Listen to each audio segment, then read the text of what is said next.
encourage you to do is when you get ready to turn a guy down, and it's going to happen in the near future, go practice with a guy who genuinely is your friend. Get like a mentor, an older guy, and practice breaking up. Alright, so here's what I'm going to say to him. Here's what I'm going to say to him. As a guy, what would you hear? I'm just telling you, let's just deal with reality. You need to go practice, because then he's going to say, nah, you need to lay it on a little bit thicker there. Because guys, we need that, don't we? We need that closure.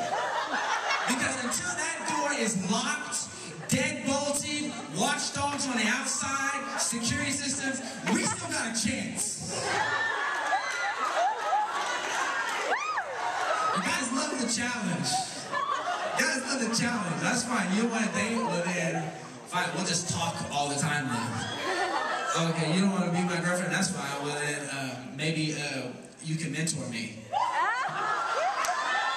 God will take any bone you will throw. So you need to let them know there ain't no bones coming. Alright. If you want to meet one-on-one about that, I got lots of more information than that.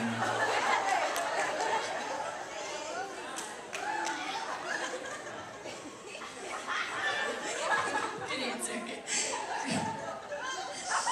Thank you. Alright, so what process should I go through if a guy is pursuing me? And how important is it that I have that person talk to a respected man in my life first?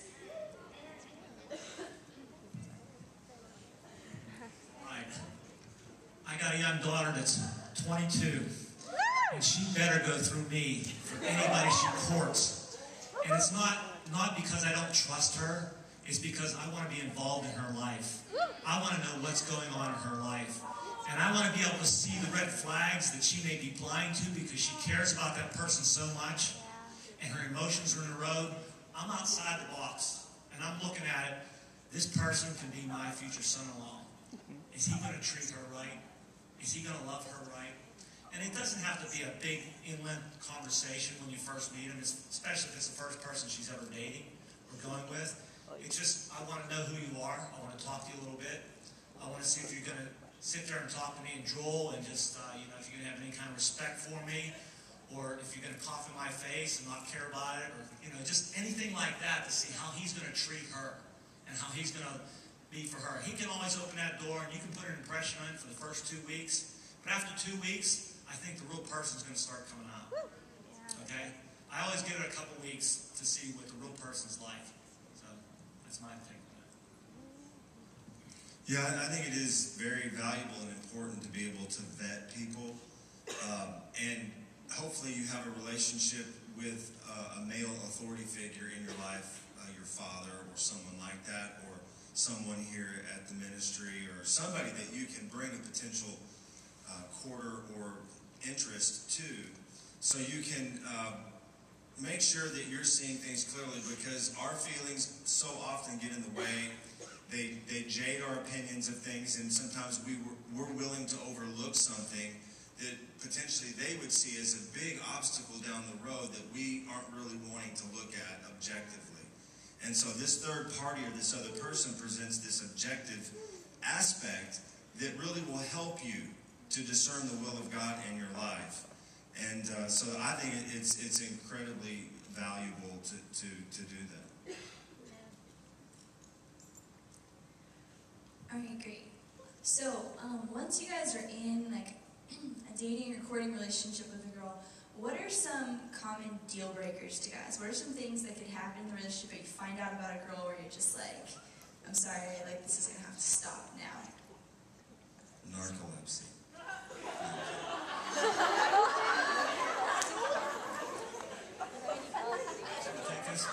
I've been away from that game too long. This isn't what dating, so we're going to give it to him.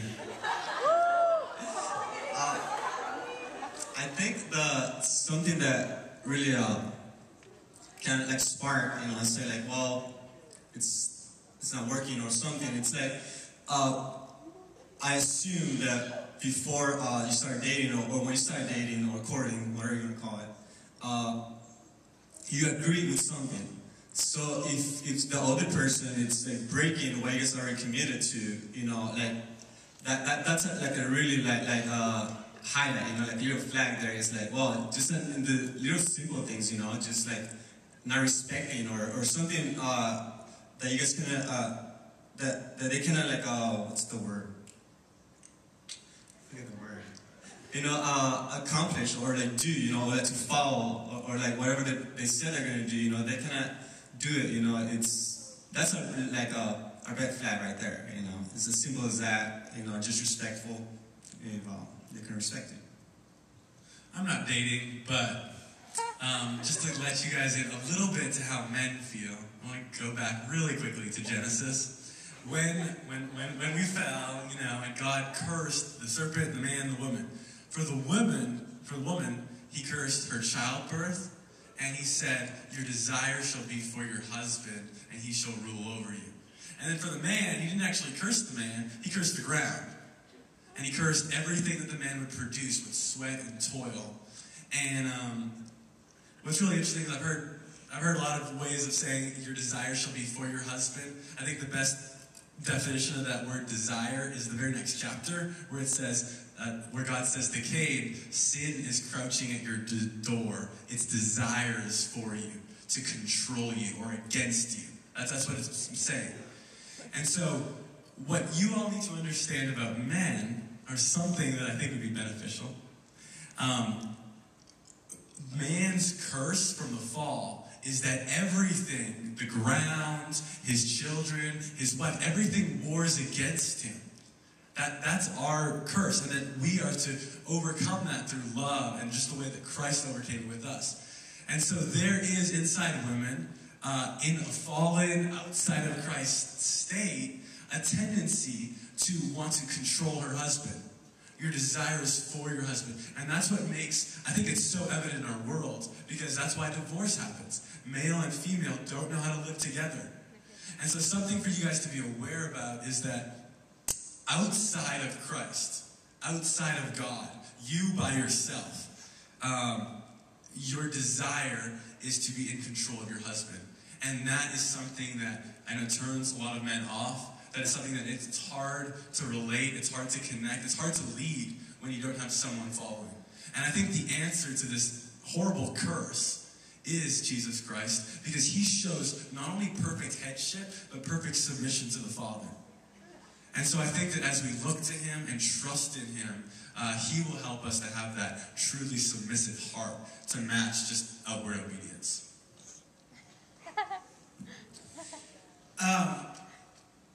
You know, I got married late 20s, and so one of the things that I did was, anytime I got around a great man of God, you know, older guys like Jeff and Derek here that had, you know, walked through the door, I interviewed every older man of God I could about how do you know if you should get married? What process do you go through? And I spent all this time, I vetted out all these philosophies, and in the end, after different, read books, read lots of books, in the end, what ended up coming to me was a very simple process.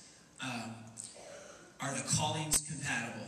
What's your calling? Can our callings work together? Character. Is there character questions that are unreconcilable? Everybody has imperfections, right? But what's the fundamental character? Convictions. Did Bethany have certain convictions that I could not live with? And we don't share the same convictions on everything. But there were no convictions that I couldn't live with. Communication. Are we able to actually talk through things? Do we actually enjoy talking? Would be another thing. A good thing to do if you're courting somebody, you need to go on a road trip with some friends, and then you need to be each other's keep awake. And when you're driving down a stretch of highway, can you actually carry on a conversation for 8 hours? Communication is important. And the last thing is chemistry. And I think those were the things that I was looking for. And I think what's important to do going into this thing is you at least need to know what you're looking for. A lot of times, you know, people go into relationships and they're still trying to figure out what they want. They don't know what they want. And what happens is they just discover stuff that, I don't like that. I don't know, should this be a deal breaker? Should that be a deal breaker? Should this be a deal breaker? And then what ends up happening is you have all of these hidden, unknown expectations. And you're discovering it. And basically what you end up doing is, it's important to know that, and this is a good question, that you need to know what are the deal breakers before you go into it. And then otherwise you can have all these weird, unrealistic, subconscious, unconscious expectations, and all of a sudden things are going great, and then one day he's disqualified or she's disqualified. So I say all that to say, simplify it in your mind. Get those core things: character, calling, convictions, communication, and chemistry. And one of the best decisions that I made going into my courtship is we are on a yes plan until we got a good reason to have a no. That brought about the security to be like, listen, once we got all those questions answered, character, all those things, and we did all the compatibility things, then it was like, listen, we're going to walk down this road until we have a really good reason not to, and we're not going to blame it on God. Well, the Lord's head is off. Sorry, dude. It's so easy. Blame it on God. How about taking some responsibility for your own choices? And so we decided, listen, we're in this thing and until we have a really good reason to walk away. And so I think do that initial vetting, mentors, friends, character, chemistry, and then you just go for it. Simplify things a little bit. Anyways, I could probably preach for hours.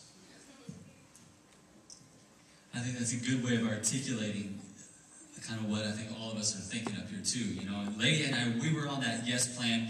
Some people think that you gotta like go through this preparatory period of a couple of years of friendship and everything.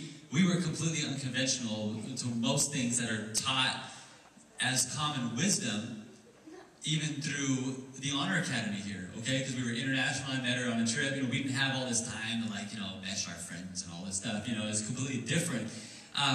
But yeah, I think what Randy said was really, really, really good. And of course, everybody else. What I've seen a lot of my friends who've gone through different relationships and then they didn't work out or whatever, is that many times because we're all passionate for God and stuff, you can connect with the guy quickly on a spiritual level. Because you're both really interested in prayer, he pursues God, he worships God a lot, you should see it's great. You connect quickly on a spiritual level, which is actually pretty easy, okay? But then you realize that on a personality level, you don't connect well. But you think that, and this is my opinion, okay, but I think it's more important to connect personality-wise than on the spiritual level. Even though I'm not saying the spiritual level is not important, okay? I'm saying it is important, it's got to be there, but it's actually more important, in my opinion, to connect on the personality level. And so a red flag, a deal breaker, would be the personality thing. Do we not communicate well? Do we not have a fun time together? Yes, we may enjoy praying and studying the Bible, but do we get along? Do we have a good time? Can we enjoy life? Do I enjoy spending a lot of time with this person? So, thank you. All right, next question. How much does a woman's appearance mean to a man? And can you tell us your stance on makeup as well? Be nice, ladies. Well, okay, I'll start since I have the microphone. Appearance is important. Appearance is important, straight up. It is. It definitely is. Of course, the heart, yes. It is. The heart is important, and many times a woman's glow comes from the inside of their heart. If the heart is whole, if it's confident, if you're bold, it doesn't mean that you're like, this crazy outspoken choleric.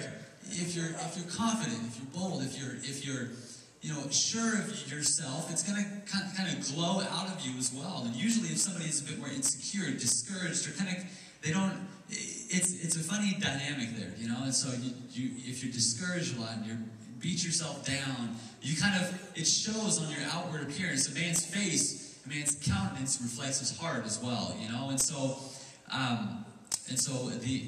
the appearance is a big thing, And so, as with any social maturity skill, you gotta look nice, So it's not a matter of a relationship or not. It's just a matter of looking nice because it's a basic social skill. And so, and I don't know all the ins and outs of makeup. And so my wife tries to teach me and talk to me about all that stuff. I don't know all the stuff about it, And so I guess just adhere to whatever is common in wearing makeup. The world teaches that women are not beautiful unless they're beautiful on the outside. That's what the world teaches. It's such a farce. It's so terrible that it teaches that. Women, my sister, when she was younger, she was a very beautiful lady, and she still is. But as she got older and she got married, she got heavy. Okay, she got very heavy.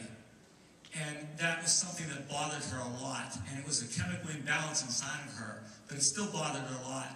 And one day she was crying and looked at me and she says, Derek, she says, I'm so heavy, you know, and I'm fat and I don't like it. I said, Sharon, I don't see you as heavy. Every time I see you, I don't see you as heavy because the love of Christ shines out from her, and I don't see that weight on her. I really don't. So, and like Daniel was saying, the inner beauty is tremendous. It does come out, and it does come out in your personality and who you are. And that beauty is far, far more outweighing. As far as the appearance goes, ladies will turn me off if they're consistently showing cleavage and their tops are low, or if they're not dressing modestly.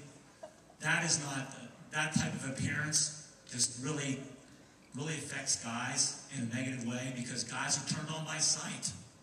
And they want you to guard their heart in that area. And if you're not going to do that, it's going to make guys turn away from you and not be interested in even carrying on conversations with you, because their eyes are drawn to certain parts of your body. No matter what, it just happens. Guys are like that. As far as makeup goes, I personally prefer Clinique. I don't know.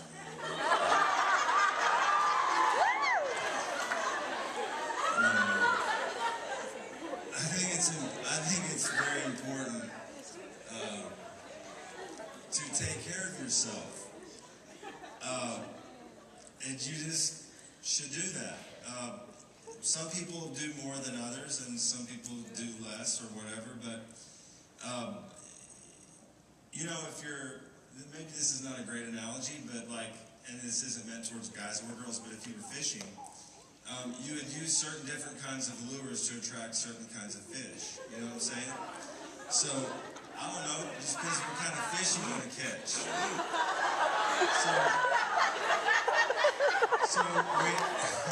So when you're trolling around on G-Harmony and you're looking for, you gotta keep in mind that people are visual, and I think it works both ways.